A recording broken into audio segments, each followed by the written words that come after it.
എന്തൊക്കെ പ്രതീക്ഷയായിരുന്നു. എല്ലാം ഗുദാഗവ.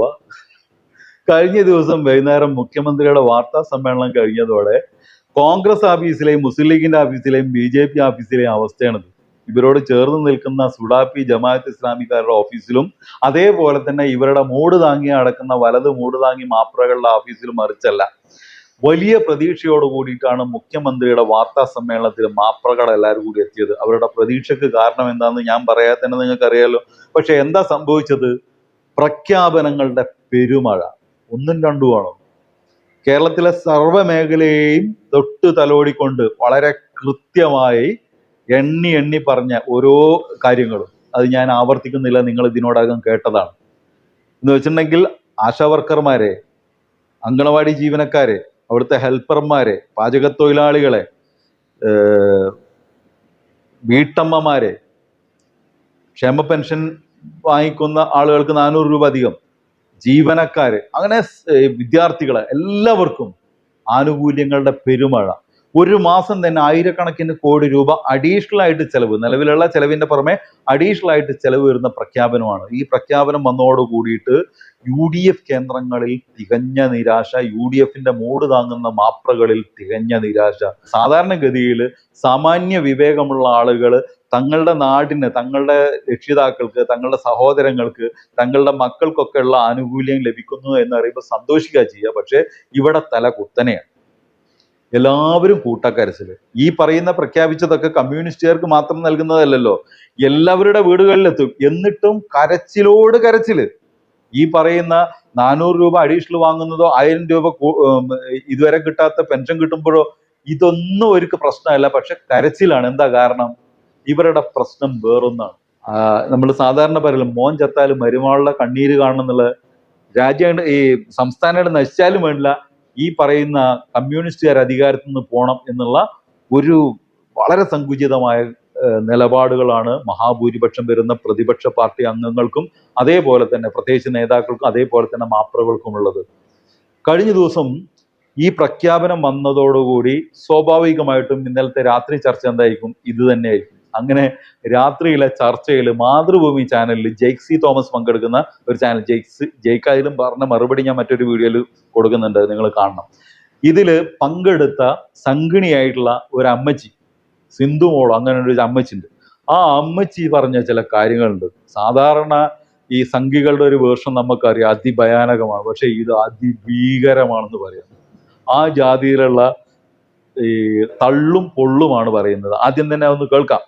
ഈ കേരള സർക്കാരിന് ഇതെന്ന് കൊടുക്കാൻ സാധിക്കും? എപ്പോൾ തുടങ്ങും? ആദ്യം തന്നെ സംശയം, ഇത് എന്ന് കൊടുക്കാൻ പറ്റും, എപ്പോൾ തുടങ്ങും എന്നുള്ളതാണ്. അത് മുഖ്യമന്ത്രി വാർത്താ സമ്മേളനത്തിൽ പറഞ്ഞതാണ്. വാർത്താ സമ്മേളനം കേൾക്കാതെ ഇതിൽ വന്നപ്പോൾ ഉള്ള കുഴപ്പമാണ് അമ്മച്ചിയുടെ. അതിൽ കൃത്യമായിട്ട് മുഖ്യമന്ത്രി പറഞ്ഞിട്ടുണ്ട് നവംബർ മാസം മുതൽ. എന്ത് ഫണ്ടാണ് കേരള സർക്കാരിന്റെ കയ്യിലുള്ളത് ഇത് കൊടുക്കാൻ? എന്ത് ഫണ്ടാണ് കേരള സർക്കാരിന്റെ കയ്യിലുള്ളത് ഇത് കൊടുക്കാൻ? അമ്മച്ചിയുടെ ചോദ്യം അമ്മച്ചി വെറുതെ അങ്ങോട്ട് ഏർന്നിട്ട് ചോദിച്ചതല്ല. അമ്മച്ചി പറഞ്ഞത് നിങ്ങളുടെ കയ്യിൽ ഫണ്ട് ഞങ്ങളൊന്നും തരുന്നില്ല. ഞങ്ങൾ മീൻസ് കേന്ദ്രം, മോദിജി കേരളത്തിനുള്ള എല്ലാ ഫണ്ടും തടഞ്ഞു വെച്ചിരിക്കുകയാണല്ലോ. അപ്പൊ നിങ്ങൾ എവിടുന്നെടുത്ത് കൊടുക്കും? അമ്മച്ചി മറ്റു സംസ്ഥാനങ്ങളിൽ നിന്ന് വന്നതല്ല, ഇവിടെയുള്ള ആളാണ് അമ്മച്ചി. നല്ല അസല് മലയാളിയാ.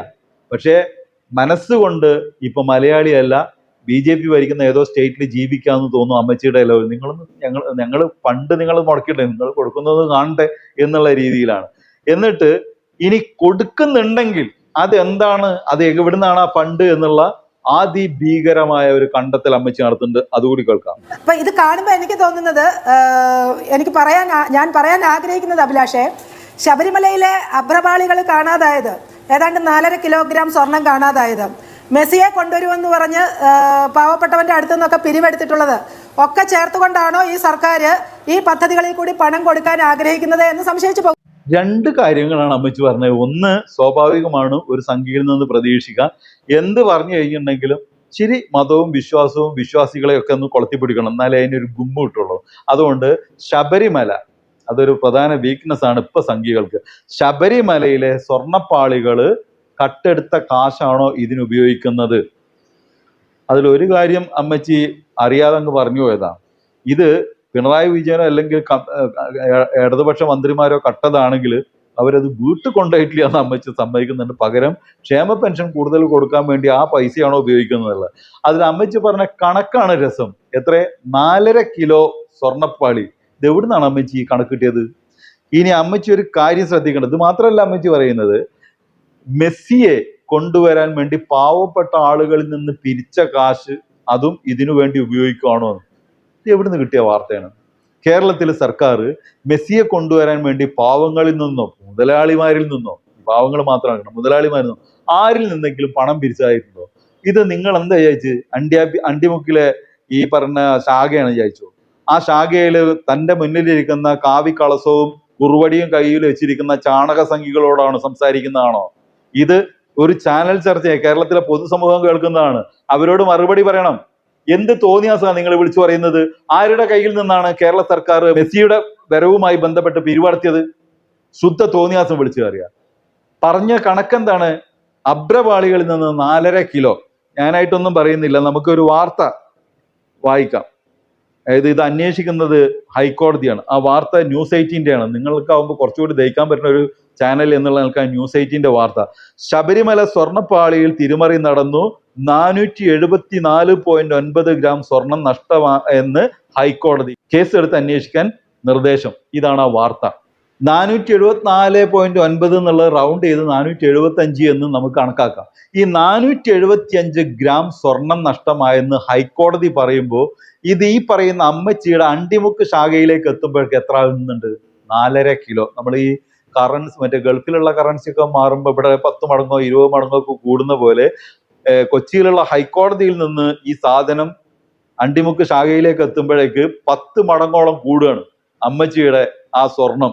ആ സ്വർണം 4.5 കിലോ ആയി കൂടുകയാണ്. അമ്മച്ചി ഇത് അന്വേഷിക്കുന്ന കോടതി പറഞ്ഞാണ്, ഹൈക്കോടതി പറഞ്ഞാണ് 475 ഗ്രാമോളമാണെന്ന്. ഇനി അന്നത്തെ 2019 ഈ സ്വർണം കളവ് പോയത്. അന്നത്തെ മാർക്കറ്റ് റേറ്റ് വെച്ചിട്ട് 3500 രൂപയാണ് ഗ്രാമിന്റെ വില. ആ അർത്ഥത്തിൽ നമുക്ക് ഇതൊന്ന് കൂട്ടി നോക്കാം, എത്ര രൂപയ്ക്ക് ഉണ്ട്? 3500 ഗുണം 475 ഗ്രാം. 475 ഇല്ല, നമ്മൾ കണക്കാക്കി 475 കൂട്ടാം.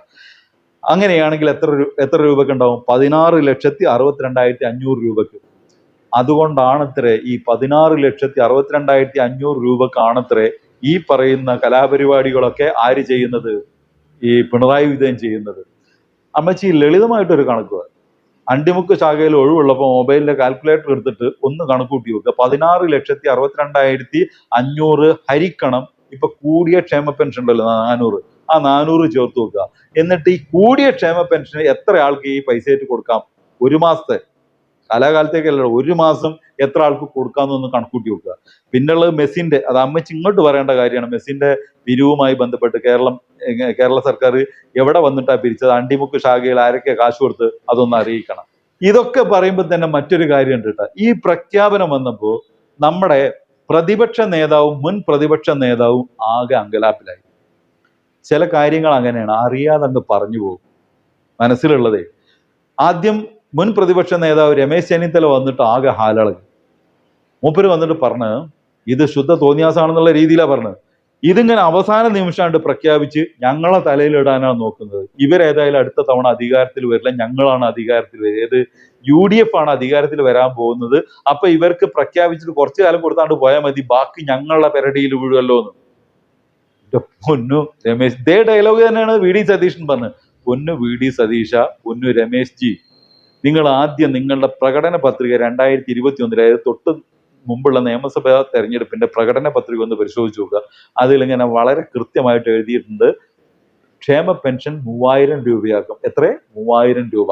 LDFന്റെ പ്രകടന പത്രികയിൽ എങ്ങനെയായിരുന്നു? ക്ഷേമ പെൻഷൻ 2500 രൂപയാക്കും. ഇപ്പൊ 2000 ആയിട്ടുള്ളൂ, 2500 രൂപയാക്കുന്നു. അത് പൊതുവിൽ അങ്ങനെയാണല്ലോ.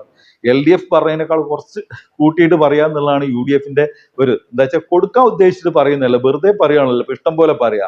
നമ്മൾ വയനാട് ദുരന്തം വന്നപ്പോൾ DYFIക്കാര് ഒരു 25 വീട് പ്രഖ്യാപിച്ചു. അവർ പ്രഖ്യാപിക്കുന്നത് പിരിവർത്തിയിട്ട് കൊടുക്കാന്നുള്ള നിലക്ക്, ആ നിലക്കല്ല. അവർ പറയുന്നത് വിവിധ ചലഞ്ചുകളും അധ്വാനവും ഒക്കെ വിറ്റിട്ട് ചായക്കട നടത്തിയിട്ടും അല്ലെങ്കിൽ വല്ല പണിക്ക് പോയിട്ട് അതിന്റെ കൂലി എന്നുള്ള നിലക്കൊക്കെ പിരിവ് നടത്താതെ തന്നെ അവരെന്ത് ചെയ്യുക, ആ പണം സ്വരൂപിക്കാന്ന് വെച്ചു.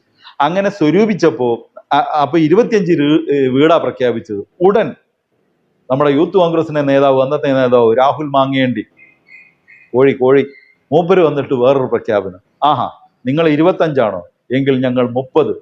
പിന്നെ അവിടെ പഠിക്കുന്ന മുഴുവൻ വിദ്യാർത്ഥികളുടെയും പഠന ചെലവ് മൊത്തം അങ്ങോട്ട് ഏറ്റെടുക്കാലോ.